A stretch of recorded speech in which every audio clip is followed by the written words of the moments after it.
Ça ne partait pas, c'était un pressentiment qui s'agrandissait de jour en jour. Mais en tant que maman, surtout maman solo, on est seule face à cette intuition, on ne sait pas la déposer nulle part. Ma mère m'a malheureusement contrée dans mes ressentis en disant que voilà, j'exagérais, que je suis primipare, donc c'est normal. 1, 2, 3, 4.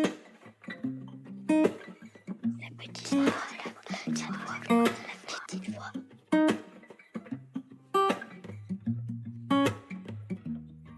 Yeah, your heart is a sun. Est-ce que vous avez déjà écouté votre petite voix ? Cette intuition qui souffle ce qu'on n'ose pas toujours entendre. Celle qui pourrait, peut-être, tout changer. Je m'appelle Herveline et comme vous, j'essaye, pas toujours avec succès, de suivre cette boussole intérieure.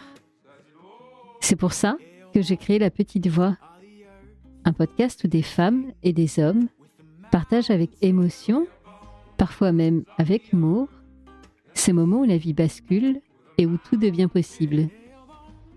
Chaque épisode explore des histoires de nouveaux départs. Une séparation libératrice, une reconversion audacieuse, un burn-out surmonté ou une maladie qui révèle une force insoupçonnée.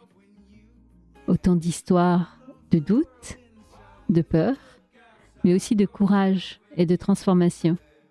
Chaque mardi, je vous invite à découvrir ces conversations intimes, sans filtre, des conversations qui vont nous éclairer, nous inspirer.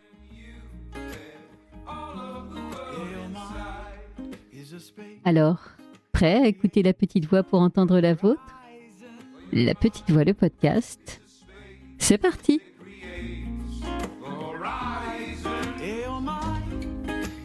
Il y a des jours où l'on aimerait que la vie reste simple. On dépose son enfant à la crèche, on l'embrasse, on lui fait un dernier coucou à travers la baie vitrée et on part travailler. Tout semble normal. Et puis parfois, sans raison évidente, quelque chose résiste. Un inconfort diffus, un détail minuscule, un geste, un regard. Et cette sensation étrange, logée quelque part entre le ventre et le cœur, qui ne veut pas se taire et qui nous dit que quelque chose cloche. Mon invitée du jour, Stéphanie, a vécu l'un de ces moments où l'intuition maternelle ne vous lâche pas jusqu'à vous pousser à agir. Dans son histoire, il y a de l'amour, du courage et un grand besoin de vérité. Bienvenue dans un épisode intense, parfois dérangeant et plein d'amour. Aujourd'hui avec Stéphanie, nous allons parler d'un corps qui réagit avant la tête, d'une porte que l'on ne referme pas comme d'habitude et d'un doudou que l'on embarque dans la précipitation.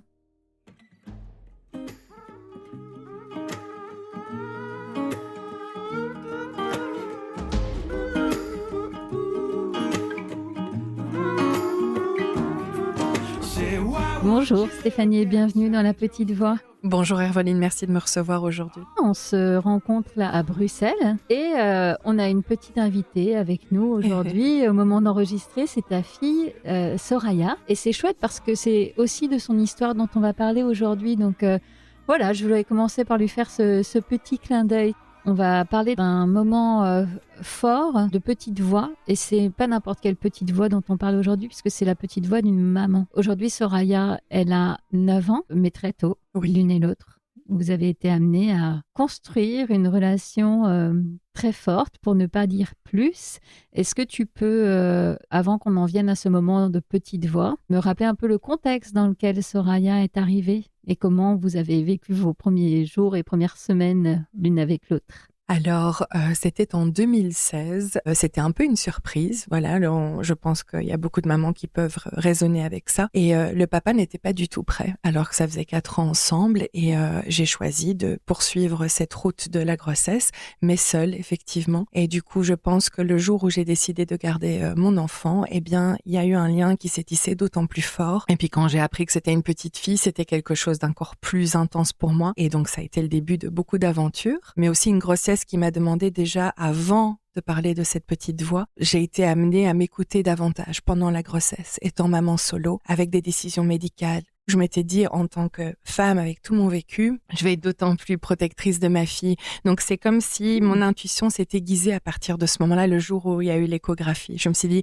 ma fille, elle aura besoin d'une double protection et mon intuition rentre en force à ce moment-là. C'est rigolo parce que l'image qui me vient, c'est celle d'une maman louve. C'est comme si j'avais endossé, oui, une sorte de cape, une fourrure supplémentaire, mais ça ne m'a pas quittée. Et je pense qu'une fois qu'on devient maman louve, on le reste à vie. Mais c'était le début, effectivement, d'une aventure intuitive forte. Ce rôle-là te semble être tellement naturel. C'est comme si tu portais un costume que tu avais déjà porté. Est-ce que tu avais déjà cette dimension? Tu sais, il y a des femmes qui sont très maternelles avant même d'être maman. Est-ce que tu étais comme ça? Très forte. Je suis tombée enceinte à 24 ans, donc plusieurs années avant d'être enceinte avec Soraya, j'ai perdu mon fils. Donc j'avais déjà une première approche.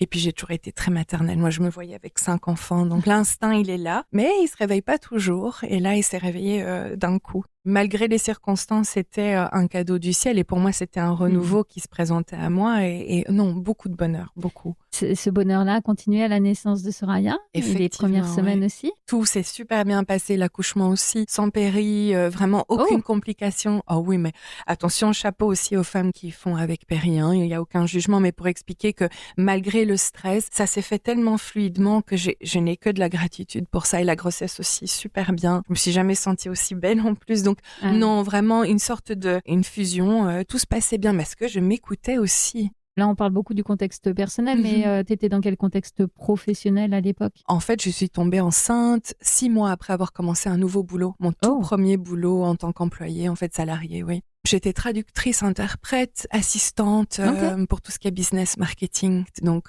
c'était un peu une surprise aussi pour mon employeur qui avait une vision d'avenir pour moi. Donc voilà, là aussi, s'écouter, est-ce que c'est juste ou pas? Mes parents trouvaient que c'était un petit peu malvenu de tomber enceinte à ce moment-là. J'avais plein de plans. Oui, mais Soraya était plus important que quelconque vision de carrière ou que sais-je. Donc, tu étais employée, tu avais un poste, quelque chose de stable en fait. Oui. Ok, oui. Donc Soraya arrive. Ce que j'entends, c'est que tu t'épanouis très vite et dans ce rôle-là.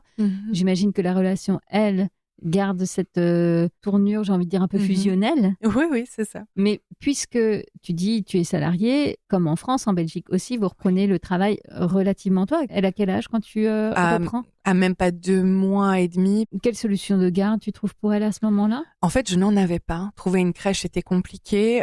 Et pour être parfaitement honnête, j'ai mis du temps avant de trouver une crèche. Je me suis dit, j'avais l'idée de déposer mon enfant en crèche, j'avais vraiment du mal avec ça. Mais l'idée de confier ma fille, un bébé, à n'importe qui, c'était intolérable pour moi. Mais il fallait trouver une solution. Mes parents étant à Strasbourg à l'époque et j'avais pas de famille. Le papa ne comptait pas revenir dans nos vies. Moi, je suis croyante, voilà, je le dis, j'ai beaucoup prié, j'ai visualisé et j'ai dit, ok, je suis capable alors de la confier, pour autant que vous trouviez ou vous m'aidiez alors à trouver quelque chose de bien. Donc, il y a eu ce processus-là et j'ai trouvé 2 crèches en l'espace de quelques jours. Et du coup, voilà, j'ai pris la première qui avait l'air relativement bien. Donc, la première crèche, ça se passe comment quand tu la laisses, son adaptation à elle et ton adaptation à toi? Moi, ça a été très difficile en tant que maman. Je pense que beaucoup de femmes le ressentent. L'idée de retourner au travail, ça ne me bottait pas. J'étais déjà une autre femme. Il y avait plus de sens pour moi. Ma fille était tout. Et l'idée de la laisser comme ça avec des parfums inconnus, c'était absolument horripilant. Mais ma fille, ça a été. Je crois que Soraya a une force d'adaptation qui fait qu'elle est qui elle est aujourd'hui. Et j'en suis très fière. T'as vite senti que c'était OK pour Soraya? Ça se passait bien. Mais pour elle, ça se passait bien. Donc je me dis, allez, alléluia, ça va. On va se mettre en place. Et puis j'avais commencé une attaque en justice vis-à-vis de l'employeur. Il y avait eu beaucoup de problèmes. Donc j'étais contente que ça se passe bien, mais malheureusement, cette première crèche n'a pas duré. Elle a duré à peu près 2-3 mois. Il y a eu des soucis. Qu'est-ce qui se passe? Dans le bâtiment, il y avait des problèmes. C'était un ancien bâtiment à Uccle, ici à Bruxelles, et apparemment, il y avait de la vétusté. Donc, on a été obligés de déménager, mais ils avaient pu trouver une autre crèche avec certains employés de la même crèche. Donc, tout était transféré, donc il ne fallait rien faire. Donc, j'étais contente. Elle allait dans un endroit moderne, dans quelque chose de beaucoup plus propre et de plus joli. Mais c'est là que les choses se sont gâtées, entre guillemets. Qu'est-ce qui va se passer? Tu dis que les choses commencent à mal tourner. Oui. Qu'est-ce qui se passe? Qu'est-ce qui t'alerte, toi? Déjà un petit changement de comportement, mais étant donné qu'elle était encore petite, j'avais un peu du mal à cerner d'où ça venait. J'avais dû arrêter l'allaitement aussi, donc je m'étais dit, est-ce que c'est peut-être le changement? Il y a plus le pot à pot, c'est un changement quand même énorme, elle est encore jeune. J'ai pas vraiment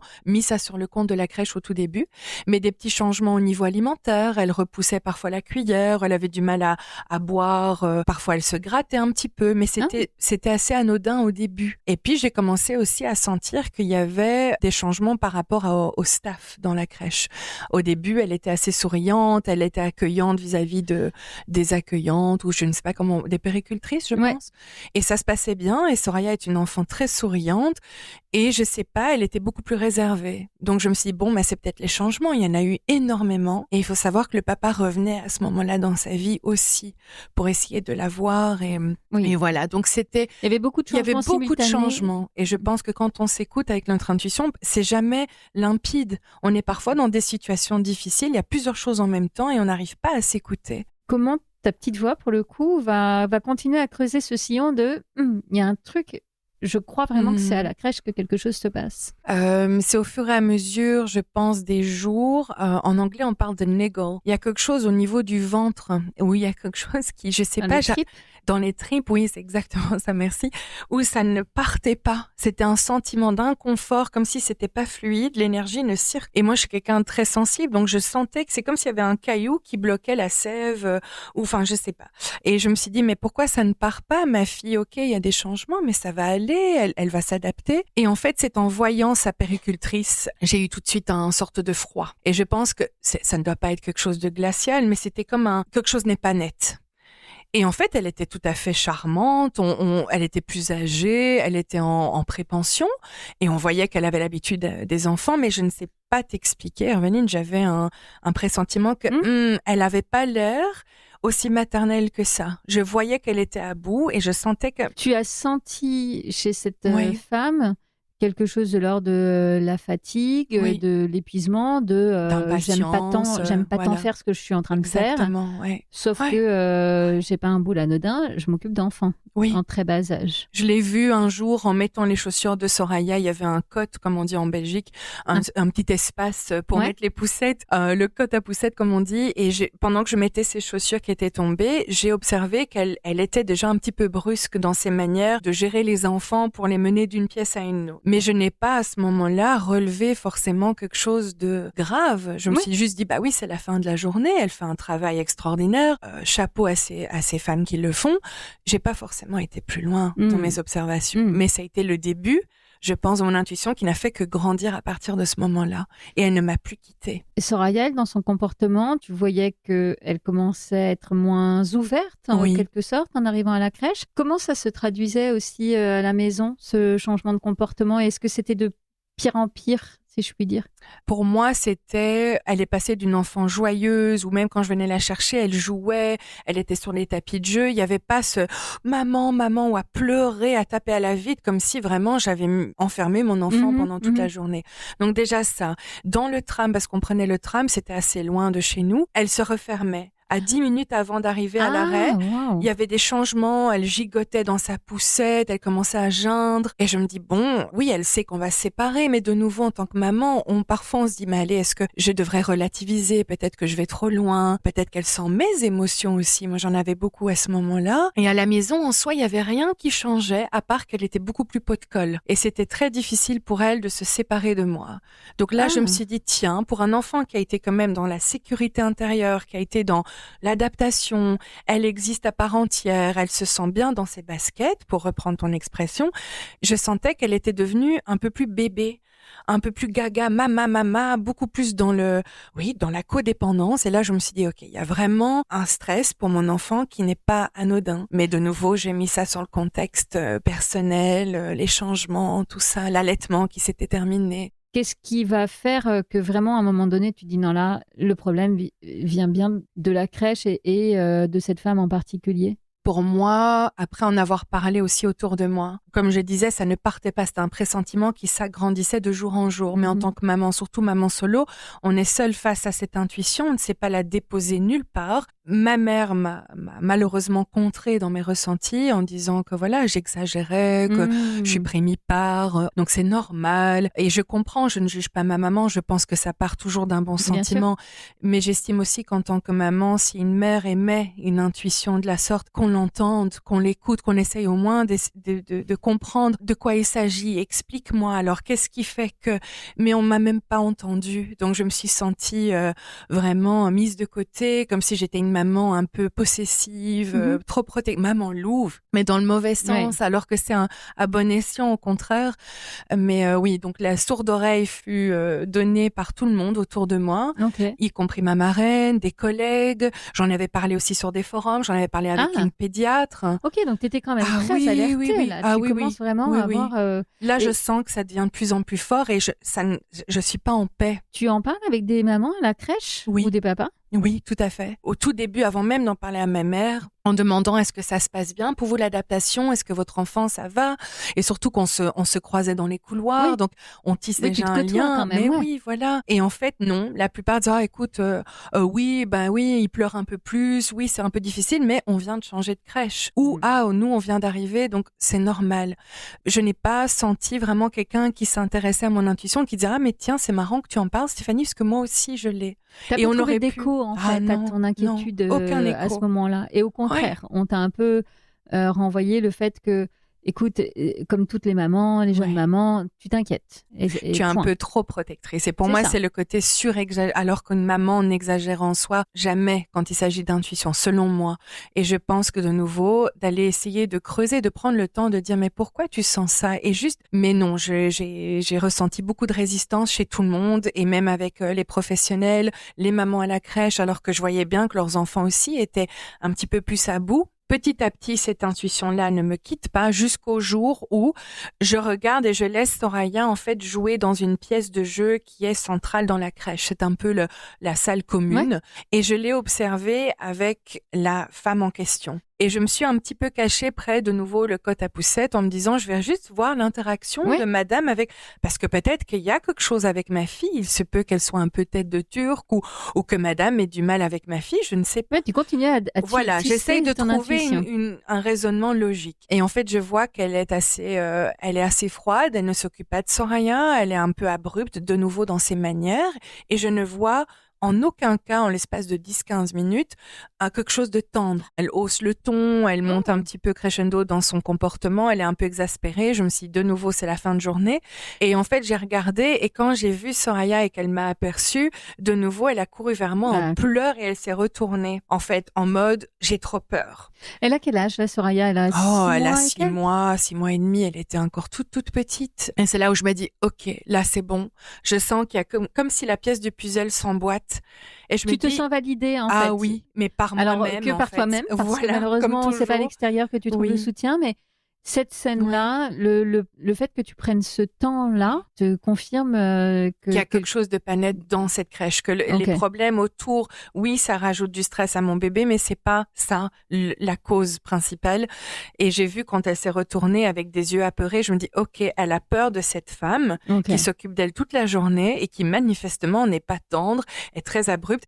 Ça n'a pas duré longtemps entre ces premières observations et puis l'incident en tant que tel, parce que j'arrivais pas à dormir, j'étais pas en paix du tout et je me suis dit il faut que je creuse, il faut que je trouve une solution pour comprendre ce qui se passe, mais je n'avais pas non plus d'autres solutions de garde, donc j'étais coincée jusqu'au jour où un beau matin, comme tous les autres, je dépose Soraya, mais mon intuition c'est vraiment au point où mon estomac faisait des nœuds et j'avais de l'acide, donc je me suis dit ok, là il y a mon corps qui réagit maintenant x10, donc il y a quelque chose qui va se préparer ou c'est plus possible, il faut que je trouve une solution. Donc je rentre, je dépose ma fille comme toujours et en fait je sais pas, au lieu de tourner les talons et de retourner au travail, je décide à ce moment-là d'aller dans le couloir et de me cacher pendant 10, 15 aussi 20 minutes dans les toilettes. Donc c'était quelque chose que tu n'avais pas réfléchi avant en fait, ça non, devient là très c'est spontané, impulsif parce que tu en as marre de Ouais. de ce mauvais feeling et qu'il faut que tu le valides Oui. ou pas d'ailleurs. Mais J'agis vraiment sur impulsion. C'est comme si Et ton je suis en pilote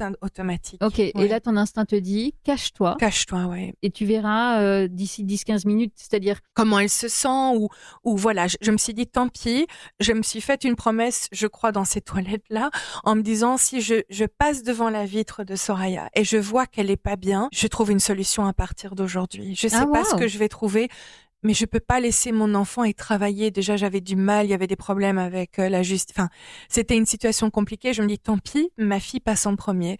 Donc, je m'attendais pas à trouver ce que j'ai vu après. Là, je sors et je m'attendais vraiment pas à grand chose. Je m'étais dit, je vais la voir jouer. Ben non, en fait, je passe devant la vitre et je vois cette péricultrice secouer, en fait, Soraya. Mais la secouer, elle la prenait à ras du sol, hein, parce que voilà, elle ne la prenait pas vers le haut, forcément. Mais elle la secouait et elle l'enguirlandait. Et je reste polie. avec les mots, tu veux dire, elle l'engueulait Ah oui, en oui, fait. oui, Moi, elle je suis lui pas criait polie, pardon. dessus et elle la secouait. Et là, ce côté primaire où j'ai foncé dans la pièce, je sais plus. Mais c'est extrêmement le flou. grave, là, la situation Ah oui, que tu oui, décris. oui, On oui, entend oui. parler maintenant. Tu Oui. vois, c'est des histoires de bébés secoués. Oui, j'ai pas réfléchi. Je pense que si j'avais dû défoncer la porte, je l'aurais fait. Et je suis rentrée d'un coup. Elle a été Ok. surprise. Elle a Bah, bien déposé sûr. Soraya qui hurlait. Et là, j'étais tellement dans l'émotion. Je pense qu'avec tellement de semaines de doutes, de pas bien dormir, de pas être en paix, et l'idée de voir mon enfant se faire traiter de la sorte, c'était too much pour moi. Mais bien sûr. Donc j'étais à deux doigts quand même de gifler madame. Je ne l'ai pas fait forcément, mais j'ai pris Soraya. J'ai à peine eu le temps d'enguirlander madame, de lui dire mes 3-4 vérités, et j'ai juste pris le doudou de ma fille. J'ai oublié le biberon, j'ai oublié les chaussures, les vêtements. Oui, J'ai bah là, juste pris c'était le pas doudou sujet. Ouais. qui était dans le casier et je suis partie voir la directrice, mais elle n'était pas là. Et donc je me suis dit tant pis, je rentre, je vais annuler mes rendez-vous, je vais dire au boulot que je ne peux pas venir, je vais trouver une solution. La puéricultrice, elle réagit. Oui. Elle fait pleure, quoi elle se met à pleurer. Ah oui, oui, oui. Elle fond en larmes et Comme elle dit, un aveu, en comme fait, un aveu, de elle a son été pris la main dans le impuissance. sac. Oui, c'est ça. Ouais, ouais. Et donc elle se met à pleurer à chaudes larmes. Elle dit, Elle te parle, elle s'excuse, Non, elle ne dit s'excuse quelque pas. chose. Non, non. Elle ne dit rien, elle pleure. Elle pleure, elle dit qu'elle est à bout, qu'elle est prépensionnée, mais que c'est compliqué pour elle, qu'elle a donc des elle frais. dit quand même des choses. Ah oui, oui, oui. Ok. Mais moi, je n'écoute pas à ce moment-là. Elle se cherche des excuses à Ouais. ce moment-là. De Quoi. nouveau. Et j'en ai marre des excuses. Voilà, j'en avais déjà soupé pendant plusieurs semaines. Mais du coup, non, elle les relate, elle explique, elle justifie en disant mais vous vous rendez pas compte parce qu'elle savait que si j'allais porter plainte, elle perdait son boulot. Et donc tu n'arrives pas à la voir, la directrice, à ce moment-là? Non, elle n'est pas là à ce moment-là. Elle vient le lendemain. Mais de toute façon, je pense que c'est juste. J'aurais été tellement dans l'émotionnel, je pense que ça se serait très mal passé. Et il se passe rien d'autre dans la crèche parce que tu dis que comme tout est vitré, etc., Oui. il y a aucune autre puéricultrice, personne n'intervient ou vous laisse. Personne. Et il y a d'autres enfants que Soraya Ah dans oui, la oui, classe à ce oui. moment-là? Il y a d'autres enfants qui crient.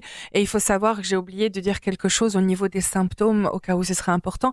Soraya commençait à se gratter, en fait. Elle se griffait fort, alors qu'un bébé à cet âge-là n'a pas forcément des longs ongles. Mais elle devenait très stressée dans le tram. Donc elle se griffait les bras, les Dans le avant-bras. tram, c'est-à-dire Dans sur le le tram, chemin pour oui. y aller. Et c'est pour ça que là, je me suis dit en tant que maman, Ok. mon intuition, il faut que je fasse quelque chose. C'est pas juste un enfant qui est un peu stressé. Il y a autre chose de plus grave. Pour expliquer aussi que je me suis écoutée ce jour-là.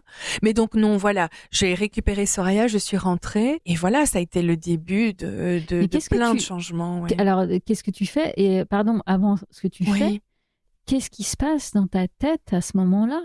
Ah, mais je suis hystérique, Herveline, hystérique. C'est un passage à vide. Je pense que quand on s'écoute déjà, comme tu as dit très bien, le mode survie, parce que pour moi, parfois, notre intuition, elle est tellement à bout, elle a été tellement aiguisée et renforcée qu'on est dans un instinct où on ne réfléchit même plus. Non, on agit, le corps agit pour nous. Et je ne sais pas, je suis devenue hystérique, mais c'est flou et c'est clair à la fois. C'est très particulier. Mais je suis devenue, hystérique et j'ai appelé ma mère en pleurs, en disant j'avais raison. Et c'était un combat pour moi, une revanche en disant mais j'avais raison, nom d'un pétard, j'avais raison. Elle m'a juste, je pense qu'elle était bouche bée. Déjà, elle ne s'y attendait pas. Et de deux, elle était loin. Comme j'ai dit, elle était à Strasbourg. Elle avait ses propres problèmes. Donc, pour elle, c'était oh non, flûte. Je ne peux pas aider ma fille. Maintenant, c'est confirmé. Oui, oui, oui. Je sais que ma fille va m'en vouloir et va aller confirmer que j'étais dans le déni, que j'aurais pu mieux faire en tant que maman. Et puis, elle a sa culpabilité de maman de pas s'être écoutée aussi vis-à-vis de moi. Donc, ça venait soulever quelque chose. Voilà. C'était positif, mais malheureusement, ça réveillait ses blessures de mère. Ça réveillait autre chose, du coup, ça ne la rendait pas complètement disponible à l'accueil de tes émotions. Pas du tout. Qu'est-ce que tu vas mettre en place? Tu vas contacter la directrice de la crèche? Tu vas porter plainte? Qu'est-ce que tu fais? Je fais un mail le jour même ou le soir même quand je me suis calmée et je me suis dit là, il faut que je fasse quelque chose. Je dois trouver une solution. Je ne la remets plus en crèche. C'est trop traumatisant pour elle comme pour moi. Tu décris un moment de vie un peu goulot d'étranglement où beaucoup de choses s'accumulent simultanément. Là, on est en train de faire le focus sur ta fille et ce qui se passe à la crèche, mais en fait, il se passe d'autres choses dans ta vie à côté. Il y avait constamment quelque chose, le papa qui voulait revenir, des problèmes financiers, le boulot. Mais j'ai obtenu gain de cause. Quelques jours après, en fait, cette histoire, ils m'ont licenciée. J'ai été compensée grâce aux avocats. Donc, j'ai pu avoir 10 000 € quand même de compensation. Donc, ça te laisse un peu de marge de manœuvre. Tu respires, bien sûr. Ah oui. Et là, je me dis, OK, là, c'est bon. Je crois que c'est le moment de me lancer en tant qu'entrepreneuse. Ah, d'accord. Et comme ça, je garde ma fille avec moi et je me lance. Je sais pas comment, mais je vais trouver une solution. Donc, t'arrêtes de te poser des questions de mode de garde parce qu'évidemment, là, il n'en est plus question. Est-ce que, on va revenir sur ce qui va se passer après avec la crèche, mais est-ce que tu fais des démarches médicales? Parce que on le sait maintenant, les bébés secoués, c'est un vrai sujet. Ça arrive dans leur famille, ça arrive quand ils sont gardés à la crèche ou en nounou. Et on sait que ça peut avoir des conséquences graves. Est-ce que tu vas faire des démarches à ce niveau-là, je sais pas, de radio, etc. Non, je vais être honnête, j'en ai pas fait au niveau médical. Je pense que je l'ai senti aussi dans mon intuition de nouveau. Elle a été voir une thérapeute. J'ai été voir une kinésio que je connaissais, qui m'avait vue moi pendant la grossesse, qui avait un lien avec Soraya in utero. Et elle a pu me rassurer en disant, déjà, tout est juste dans la vie, y compris parfois les aléas comme ceci, et que Soraya devait vivre cela pour ouvrir quelque chose chez elle, une brèche, mais comme moi, je devais prendre ma place de maman à travers mon intuition. Eh bien oui. Voilà, de plus être dans la logique, dans le déni, comme dans ma lignée, mais de prendre ma place de maman souveraine, de maman louve, et que c'est OK, peu importe les quand dira-t-on, tu t'écoutes. De grâce, continue à t'écouter et enseigne ça à ta fille parce que c'est le plus beau cadeau que tu puisses lui donner. Mais en fait, Soraya, elle est bien, bizarrement. C'est moi qui ai été le plus chamboulée. Ça veut dire que dans les jours et les semaines qui suivent, tu sens que Soraya, qui avait manifesté des troubles d'anxiété, etc., là, plus du tout? Fini, petit à petit, comme si vraiment en l'espace de même pas quelques jours, une semaine, tout s'est résorbé. Elle a arrêté de se gratter, elle a commencé à mieux manger, elle a retrouvé le sourire, elle dormait beaucoup plus facilement, alors que c'est un enfant qui dort pas beaucoup à la base. C'est comme si les changements, je sais pas, ce renouveau, comme si elle était beaucoup plus apaisée en disant voilà, maman a compris la leçon, elle s'est écoutée, je suis en sécurité avec maman, j'ai redoublé d'attention pour elle, mais de sécurité, et je pense qu'elle allait bien, mais moi je me suis malheureusement écroulée petit à petit, je suis tombée en burn-out. C'est quoi, c'est le contre-coup, tu dirais, de cet épisode-là? Ah oui, et le fait de ne pas avoir été entendue, Herveline, pour moi, ah oui, parce que j'allais dire, pourtant, tu as pu valider ton intuition, ce qui est énorme. Quand enfin, on se dit, mais oui, j'ai eu raison de m'écouter, mais par contre, toi, ce que tu as très mal vécu, c'est de te dire, je n'ai pas été reconnue, entendue dans mon rôle de maman. Exactement, et tu as dit le mot reconnu, c'est ça. Et pour moi, ça a été violent, il n'y a pas d'autre mot, j'exagère pas quand je dis ça. Ça a été violent parce que c'est l'histoire qui m'est propre, de pas avoir été entendue et d'avoir une maman qui est pourtant intuitive, mais qui a fait des dégâts en ne s'écoutant pas. Et du coup, le fait d'être maman à mon tour, d'avoir cette intuition, ça nous coûte parfois de nous écouter. Il faut quand même le dire. C'est tellement plus facile parfois de mettre un couvercle et de dire, je la laisse à la crèche. Mais je me suis dit non, le fait de pas m'être sentie entendue et que même après, alors que la vérité a éclaté, je me suis toujours pas sentie entendue. Il n'y a pas eu de mea culpa, il n'y a pas eu du soutien. C'était au moins tu es quitte, au moins tu sais ce qu'il en est et regarde tout se met bien, tu te lances en tant qu'entrepreneuse, donc tant mieux. Donc, on remet encore la poussière sous le tapis. Ah un oui, peu. exactement. Parce que qu'est-ce qui va se passer avec la directrice là? Donc, tu lui Ah envoies oui. un email. Qu'est-ce qu'elle fait? Ben déjà, je manque de professionnalisme, même pas d'excuses. C'est simplement, non, ça a été vraiment géré de Mais manière... qu'est-ce qu'elle dit alors? Elle dit juste, voilà, je serai disponible cette semaine, tel jour. Est-ce que ce serait possible pour vous? Mais elle savait très bien...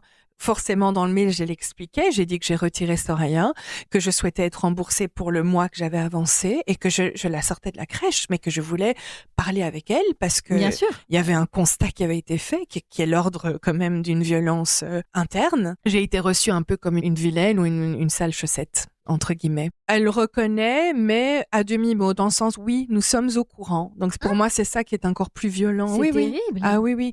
Mais comme dans beaucoup de crèches, parce que je l'ai appris par la suite aussi avec des collègues, ils sont sous-effectifs. Ils savent, elle est prépensionnée, mais s'ils devaient la licencier, c'est compliqué. Ils étaient au courant, mais ils pensaient pas que c'était si grave. Et comme j'étais une des seules mamans à avoir été plus loin, eh bien évidemment la vérité a éclaté. Je pense pas qu'ils étaient prêts à ça. Je pense qu'il y a beaucoup de parents avec qui j'avais parlé restaient encore dans une forme de déni, mais c'est sans jugement non plus. Ils devaient travailler, ils ont leur propre histoire, et du coup je pense qu'ils étaient dans un degré de confort. Et moi, Stéphanie, je venais un peu déranger tout ça. Je me fais rembourser, mais ça prend du temps. Je ne suis pas bien reçue. Ça se passe très mal d'ailleurs dans le bureau avec la directrice parce que j'ai trouvé ça absolument scandaleux. Je pense Donc que toi, ça tu t'énerves joué. en fait, c'est ça que tu Ah veux oui. dire quand on te répond Ah oui, qu'à oui, demi-mot. Et il n'y a pas d'excuses. Et qu'encore il n'y a une fois, pas t'es pas de- reconnu. Exactement, mais c'est pour ça que ça a été violent et je pense que tout ça a fait que je suis tombée en burn-out. Donc toi, après. tu t'énerves en fait là, dans, Ah dans oui. cet échange avec Ah la oui. directrice. Mais toujours en étant correcte, j'ai été bien Oui. éduquée, mais je hausse le ton, j'exprime que c'est scandaleux, Bien sûr. qu'on ne peut pas laisser des tout petits avec quelqu'un qui est clairement en burn-out, que la direction est au courant, mais on ne fait rien. Et je l'ai dit encore aux mamans, je l'ai sorti Soraya, c'est une chose, mais je le fais aussi pour les autres enfants. Donc tu en parles aux autres mamans aussi? Oui, et j'en ai parlé avec toutes, mais malheureusement, personne ne m'a écouté non plus. Il y a eu par contre, et ça c'est un peu un happy end quand même, il y a eu plusieurs mois après, si pas un an après, une maman marocaine qui me connaissait bien, qui connaissait Soraya, son enfant était très perturbateur dans Ok. le groupe et elle m'a remerciée. Elle m'avait envoyé un petit message Ah. dans le groupe WhatsApp dans lequel j'étais encore de la crèche pour me remercier parce qu'en fait, elle a compris, elle s'est dit, j'ai repensé à cette maman, il n'y a pas de hasard, mon enfant, il y a quelque chose. Donc, en fait, son intuition s'est déclarée Ok. après. Et Mais donc, quand elle a même. quand même remercié. Donc, Mais toi, t'as entamé aussi des démarches en justice, non? Contre la Non. crèche. T'as pas porté plainte? Oui, j'ai porté plainte, mais je n'ai pas été plus loin avec une avocate, etc. Mais Non, mais j'ai t'as déjà porté porté plainte, c'est Oui, quand tout même à pas fait. mal. J'ai Et- porté plainte auprès de l'organisation flamande des crèches, etc. Ok, Oui. ok. Oui.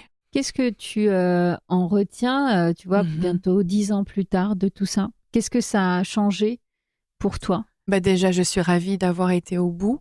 Je suis très fière aussi de ma fille parce que cela a ouvert, comme j'ai dit, une brèche et elle s'écoute beaucoup plus. Donc, tout ce que moi, j'ai dû aiguiser par moi-même contre vents et marées, elle a pu avoir déjà ses outils à disposition. Elle l'utilise dans tellement de cas de figure et je pense qu'une jeune fille de nos jours, malheureusement, l'intuition, c'est vraiment le plus bel outil. Et ouais. Vraiment. Toi, tu dirais que cet événement-là t'a donné Mhm. confiance Oui. en toi et en ta petite Ah voix oui, et en ta, oui, oui. ta capacité à Mhm. ressentir des choses contre vents et marées, on l'a Ouais. entendu. Et le cadeau, si je peux me permettre de le formuler ainsi pour Soraya, ça a été que finalement, ça lui a donné à elle aussi cette idée-là d'intuition. Comment Oui. tu expliquerais que ça a créé ça pour elle? Parce que là, on est d'accord, on parle toujours de ce bébé de quelques mois, 6, 7 mois. Donc, est-ce que c'est par ricochet que toi, tu l'as vécu si fort? Je pense que c'est double, dans le sens où déjà, je pense qu'un enfant, même nous, si on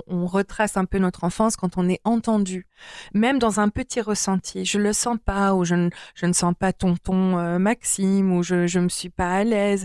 Quand un enfant se sent entendu, ça l'ouvre, ça Oui, le c'est vrai. déploie. Donc quand Soraya s'est sentie entendue et qu'elle a été justement reconnue dans ce qu'elle vivait Elle alors qu'elle aussi. pouvait pas parler, Non, c'est vrai. je pense que ça a fait un déclic en elle. Bon, maintenant, évidemment, on va parler d'énergie d'âme, mais je crois qu'au niveau de son âme, elle a dû se sentir apaisée. Et j'aurais répète, le fait d'être entendu pour n'importe quel être humain, c'est déjà la moitié du chemin. Et donc, son intuition, au lieu de la punir ou de la brimer, cadenasser en fait. ou de la primer, tout à fait, je l'ai au contraire. Je dis maintenant, à partir de ce moment-là, eh bien, on va remercier madame, on va pas rester là-dessus. Mais je te jure qu'à partir de ce moment-ci, on va s'écouter. Et peu importe ce que quelqu'un dit, peu importe à l'école, les amis, la famille, on s'écoute. Et je l'ai encensé dans l'éducation que j'ai offert à ma fille. J'ai eu la chance de l'élever seule, donc c'est beaucoup plus facile. Mais je l'ai encensé dans ce sens-là. Et donc, elle ne connaît que ça, finalement. Ouais. Ce qui est chouette, c'est que tu dises j'ai eu la chance d'élever seule ma fille, là où on peut, de l'extérieur, percevoir ça comme quelque chose de difficile, de compliqué, de lourd à gérer. Merci de le présenter aussi avec... Parce que c'est vrai, oui. Oui, on sent beaucoup que de tu chance. vis J'ai beaucoup de chance. profondément comme ça.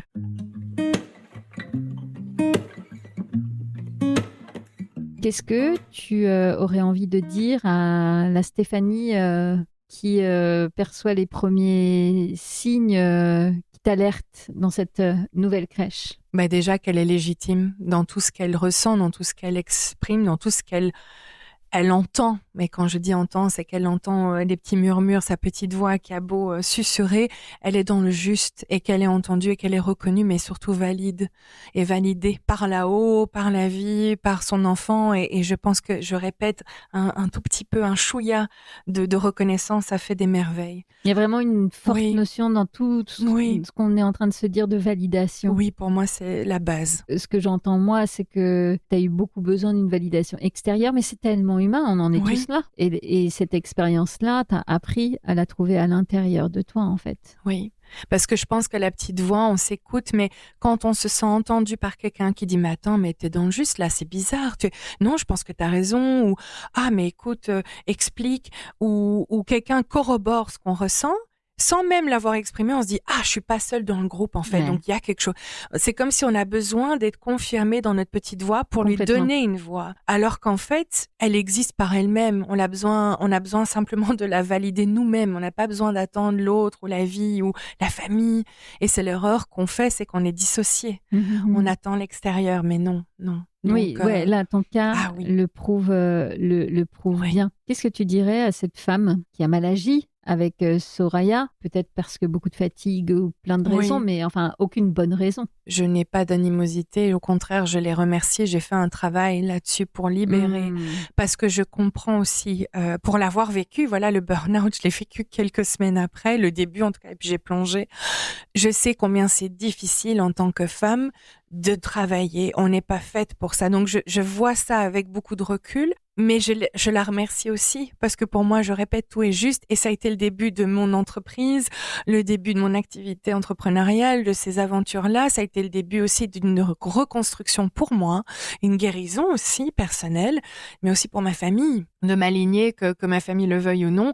Ça a été le début de beaucoup de choses. Donc, il y a toujours, on le dit en anglais, pas de boue, pas de lotus. Donc, voilà, on a pu fleurir grâce à nous. Tout est juste, vraiment. Il faut s'écouter. Pour que le juste soit là, il faut s'écouter. Il faut s'écouter. Et je trouve que pour arriver à ce degré-là d'accueil et d'acceptation, il y a pas mal de boulot sur soi. C'est surtout évidemment pas inné, mais preuve que c'est possible d'être apaisé aussi avec les épreuves qu'on traverse, en fait, tout simplement. Mais tout est un cadeau à partir du moment où on le voit. Même le papa, avec tout ce que j'ai vécu, tout est un cadeau. Et j'ai ma fille à la fin de la journée. Donc pour moi, de quoi je me plaindrais. Voilà. Donc, et ça l'a renforcé. Je pense que de nos jours, un enfant et surtout une petite fille a besoin de s'écouter, mais se renforcer aussi dans ses ressentis et dans sa voix. Merci pour ce récit qui est évidemment touchant et qui vient nous ébranler en tant que maman quand on entend un tel récit, évidemment. Et d'ailleurs, on en reparlera, tu sais, on se reparle la semaine prochaine et puis on va parler de comment finalement c'est compliqué d'écouter sa petite voix quand on est maman et pourquoi ça l'est et qu'est-ce qu'on fait pour que ça ne le soit pas. On y reviendra. Super. En attendant, pour conclure notre épisode, tu sais, j'aime bien terminer avec quelques questions rituelles. Oui. Ma première question, Stéphanie, je voulais savoir s'il y a un livre qui t'a particulièrement éclairé. Par rapport à mon intuition ? Ouais, par exemple. Non, c'est plutôt mon vécu à moi, je crois. Je crois qu'en tant que maman, ça réveille la petite fille en moi. Ok. Mais je pense, non, un livre à part. Il n'y a rien qui te vienne à l'esprit comme ça, spontanément. Éventuellement, alors pendant la grossesse, j'ai pas été suivie médicalement, mais j'avais lu un livre effectivement qui a aidé. Nina May, Ok. elle est suédoise et elle parle de cette idée d'être enceinte et d'accoucher de manière naturelle et intuitive. Est-ce que dans ton quotidien, tu as un rituel qui te permet de te sentir bien, de te reconnecter à cette fameuse petite voix?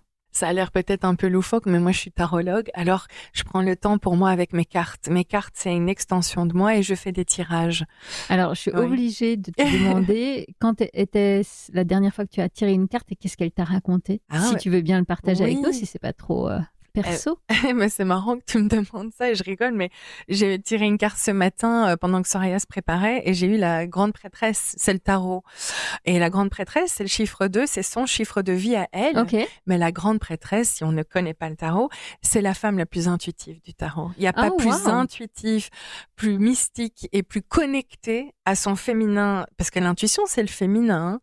Et du coup, la grande prêtresse, c'était vraiment le bouquet final pour aujourd'hui. Donc, j'adore. oui, et c'est le flow aussi, on se laisse porter par le flow. Donc, et l'harmonie, et voilà. Mais c'est le féminin sacré dans toute son essence. Donc, Ok. voilà. Oui. Ah, Et joli elle a clin d'ailleurs d'œil. une lune sur le front. Ok, au niveau Donc du son troisième œil, là. Exactement, Ok. oui. Donc on est Ah. dedans, on est en plein dedans. C'est un très joli clin d'œil. Oui. Merci. Tu vois, je suis contente de t'avoir posé la question et Oui, de l'avoir j'avoue. invité à notre échange. Et pour terminer, Stéphanie, je veux savoir si tu es heureuse aujourd'hui. Très, oui.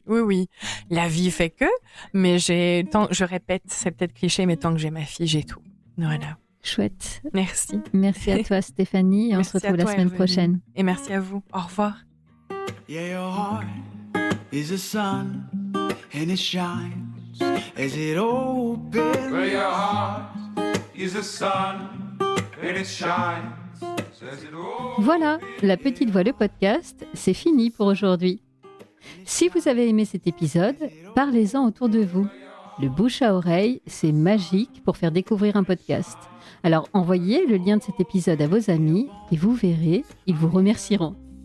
Et d'ailleurs, si vous voulez être sûr de ne rater aucun épisode, avouez que ce serait dommage, abonnez-vous à La Petite Voix sur votre plateforme d'écoute, Apple Podcast, Spotify, YouTube ou autre. Profitez-en d'ailleurs pour m'y encourager avec des étoiles, des bonnes notes et des commentaires. Non seulement ça fait plaisir, mais ça aide vraiment à faire découvrir le podcast à d'autres auditeurs. Je partage aussi les coulisses du podcast sur Instagram et Facebook. Et mieux encore, abonnez-vous à ma newsletter sur mon site lapetitevoix.co. C'est là que j'ose vous raconter tout ce que je ne dis pas ailleurs. Ça fait beaucoup d'infos, je sais, c'est pour cela que j'ai mis tous les liens dans les notes de cet épisode. Allez, je vous donne rendez-vous mardi prochain. D'ici là, portez-vous bien et soyez heureux.